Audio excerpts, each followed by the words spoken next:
On entend souvent cette phrase « la télé a tué la radio ». Et aujourd'hui, on entend sa petite sœur « Netflix a tué la télé ». C'est très dramatique. Sauf que non, les médias ne meurent pas vraiment. Ils se transforment, ils évoluent comme un Pokémon, mais en beaucoup moins mignon et beaucoup plus obsédé par la publicité. Oh, Slowpoke is beginning to evolve. À chaque fois qu'un nouveau média arrive, on nous rejoue le même scénario. Panique générale, déclaration prophétique, éditorialiste en PLS, et puis finalement, le média d'avant ne disparaît pas, il se repositionne.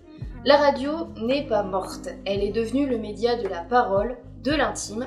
La télé n'est pas morte non plus, mais elle n'est plus le feu de camp national qu'elle était. Et Netflix, qui devait tuer la télé, eh bien il commence à surveiller TikTok comme on regarde son voisin qui a soudain beaucoup trop de colis Amazon à la maison. Bref, l'histoire se répète. Bienvenue sur le Sérigraphe, la chaîne où on parle séries, écran et toutes les façons dont les médias occupent nos cerveaux. Si c'est votre première fois ici, installez-vous, prenez une boisson, faites comme chez vous. Et si vous aimez ce genre d'analyse pop culture, abonnez-vous, activez la cloche et laissez un petit pouce. Oui, celui-ci, le pouce gentil, parce que ça aide vraiment la vidéo à ne pas se faire enterrer par l'algorithme. Dans cette vidéo, on va regarder comment ces bascules se sont faites. Pas juste qui a tué qui, mais qu'est-ce qui change dans notre façon de consommer la culture et pourquoi ce cycle se répète encore aujourd'hui. Bref, on rembobine et on observe la grande saga des médias. Pour comprendre comment la télévision a tout bouleversé, il faut revenir à l'époque où la radio était la superstar. Dans les années 1920 à 1940, la radio, c'est le centre du foyer. On se réunit autour le soir, on écoute des pièces de théâtre, des séries audio, des concerts, des discours politiques. C'est à la fois Netflix, France Info, Spotify et Twitch avant l'heure. C'est la voix du monde qui entre dans le salon. Bref, c'est l'âge d'or. Et puis arrive la télévision. Et là, c'est une révolution. La radio, mais avec des images. Pour le cerveau, c'est irrésistible. La tension visuelle, le mouvement, l'incarnation, tout est aspiré par ce nouvel objet qui capte la pièce entière. Très vite, le divertissement, les comédies, les variétés, les spectacles migrent vers la télé. Et évidemment, à l'époque, c'est la panique. On lit des éditos qui expliquent que la radio va mourir, que les gens ne liront plus jamais et que c'est la fin de la culture. Mais la radio ne meurt pas, elle s'adapte, elle se recentre sur ce qu'elle sait faire de mieux. La parole, c'est à ce moment-là que se développent les talk shows, les journaux parlés, les chroniques du matin, les débats, l'humour en direct, la radio de voiture, la radio qu'on écoute en faisant la cuisine ou en bossant. La radio devient plus personnelle, plus quotidienne, plus proche. Elle passe d'un média collectif, familial, à un média compagnon, presque intime. Et voici la première grande leçon de notre histoire. Un média ne meurt pas, il change de fonction. La radio a perdu son rôle de divertissement central, mais elle a gagné une nouvelle place dans la routine et dans l'intime. Elle est devenue la bande-son de nos journées, et vous allez voir, la télévision, elle aussi, va devoir traverser exactement la même mutation. Une fois installée, la télévision devient rapidement le centre du monde domestique. Dans les années 1960 à 1990, la télé, c'est le feu de camp national. Tout le monde regarde la même chose au même moment. Il y a les grands rendez-vous, la grande messe du journal télé de 20h, les variétés du samedi soir, les jeux de midi, les soirées cinéma du dimanche. Si quelque chose passe à la télé, c'est un événement culturel. Et si ça n'y passe pas, ça n'existe presque pas. Et surtout, la télé est linéaire. On regarde ce qu'il y a quand ça passe. Pas de replay, pas de pause, pas de « attends, je reviens, je suis en train de faire la vaisselle ». C'est la télé qui dicte le rythme. Résultat, le public est captif. On ne choisit pas vraiment son programme, on choisit juste d'être là. Ce modèle repose sur une équation très simple. La grille, l'audience de masse et la publicité. La grille organise la journée, l'audience se concentre sur quelques grandes chaînes et la pub finance le tout. Plus il y a de monde devant l'écran au même moment, plus le spot publicitaire vaut cher. Et ce modèle fonctionne extrêmement bien. Pendant des décennies, la télévision n'est pas seulement un média, c'est l'autorité culturelle centrale. Elle décide ce qui est populaire, ce qui fait débat, ce qui est important. À ce moment-là, la télé ne concurrence pas les autres médias, elle règne. Mais ce qui est intéressant, c'est que ce modèle tient sur une seule condition, que les gens continuent à regarder ensemble. au même moment. Et vous allez voir, ça ne va pas durer. Et puis arrive Internet. Et là, le château télévisuel commence à trembler. Parce qu'Internet change quelque chose de fondamental. L'accès au contenu devient délinéarisé. On n'a plus besoin d'attendre qu'un programme soit diffusé. On peut chercher, choisir, télécharger, regarder quand on veut. Ce n'est pas seulement un nouveau média, c'est une nouvelle façon de penser le temps.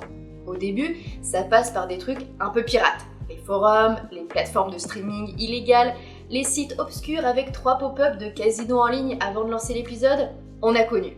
Et puis arrive YouTube. Et là, c'est fini. Tout le monde comprend que le choix existe. Qu'on peut regarder quelque chose qui nous ressemble, au moment précis où on en a envie. La télévision n'est plus la porte d'entrée unique vers le divertissement. C'est juste une option parmi d'autres. Et puis, deuxième coup de massue, le smartphone. C'est la fin du moment télé, familial. Avant, la télé imposait un temps collectif. Maintenant, chacun a son écran personnel. Chacun regarde sa série, sa vidéo, son live Twitch, dans son lit, ses toilettes, le métro, bref, la culture devient individuelle. La télé qui faisait autrefois regarder le même programme à 10 millions de personnes en même temps se retrouve face à une population éclatée en micro-audiences. Mais, et c'est important, la télévision ne meurt pas. Elle fait exactement ce que la radio avait fait avant elle. Elle se repositionne. Elle se dit « Ok, l'internet a pris le divertissement à la demande, très bien. Nous on garde ce que lui ne peut pas faire aussi bien. » Et la télé mise tout sur le direct. La télé-réalité en mode événement, les grands shows, les concours en prime time, les matchs, les cérémonies, les breaking news en temps réel, ce qui se passe maintenant, ce qui doit être vécu ensemble, ce qui ne peut pas être regardé plus tard. Elle se met aussi à exister sur plusieurs écrans en même temps. Live TV, plus réseaux sociaux, plus extraits sur YouTube. Le match, le débat ou l'émission ne se regardent plus seulement à la télé, mais aussi sur YouTube, sur TikTok, sur Instagram.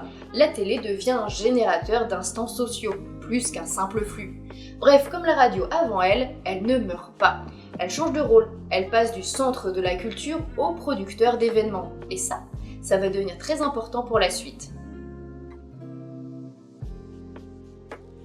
Et puis arrive Netflix. Le vrai tournant, ce n'est pas juste qu'on regarde des séries sur internet. Ça, on le faisait déjà, souvent dans une qualité vidéo qui ressemblait à une mosaïque Minecraft. Le tournant, c'est l'arrivée du streaming légal, fluide, confortable, où tout est accessible en quelques clics, sans pub, sans horaire, sans chaîne à attendre. C'est une rupture totale dans le modèle de diffusion. On choisit quoi et surtout quand on regarde. Pour la première fois, ce n'est plus le média qui décide du temps, c'est nous. Et là, un truc fondamental change. On ne regarde plus des chaînes, on regarde des contenus. On ne dit plus « ce soir je regarde TF1 », on dit « je regarde cette série ». La chaîne disparaît, l'identité du média disparaît. La seule chose qui reste, c'est le programme. C'est un basculement culturel énorme, parce que les chaînes perdraient leur pouvoir principal, celui d'être la porte d'entrée vers ce que l'on regarde. Mais évidemment, comme Netflix fonctionne très bien, tout le monde veut faire pareil. Alors arrive Amazon, Prime Video, Disney+, HBO Max, Apple TV+, Paramount+, Peacock et probablement une plateforme de votre mairie bientôt. Résultat, une explosion de l'offre. Trop de séries, trop de films, trop de contenu, on est littéralement face à une surabondance qui crée un nouvel effet paradoxal, l'épuisement culturel. On a accès à tout, tout le temps, mais on ne sait plus quoi regarder. On passe plus de temps à scroller qu'à regarder. L'abondance devient une fatigue. Pour gérer ça, les plateformes sortent leur arme secrète, l'algorithme. Ce n'est plus l'art de la programmation, c'est l'art du profilage. Le but n'est plus de créer des œuvres qui surprennent, mais des œuvres qui retiennent. On ne raconte plus des histoires, on fabrique des produits d'engagement. Une série doit être binge-worthy, fluide, addictive, prévisible, juste ce qu'il faut pour tenir le spectateur, mais pas assez audacieuse pour risquer qu'il parte. On arrive dans une culture où l'algorithme influence l'écriture. Personnages calibrés pour la sympathie instantanée, cliffhanger mécanique, saison allongée ou raccourcie selon les datas, le spectateur n'est plus une personne, c'est une courbe de rétention. Alors, est-ce que Netflix a tué la télé ? Bah non, mais il a tué la place centrale de la télé. La télévision n'est plus le lieu où tout le monde se retrouve, elle n'est plus l'autorité culturelle automatique. Elle devient un média parmi d'autres. Mais elle reste très forte là où le streaming ne peut pas rivaliser. le direct. Le sport en direct, toujours la télé.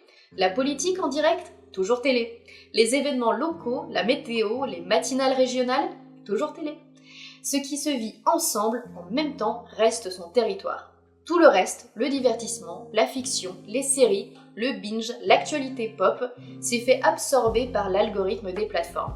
La télé s'est donc recentrée sur ce qu'elle a de plus solide, le présent, l'immédiat, l'événement.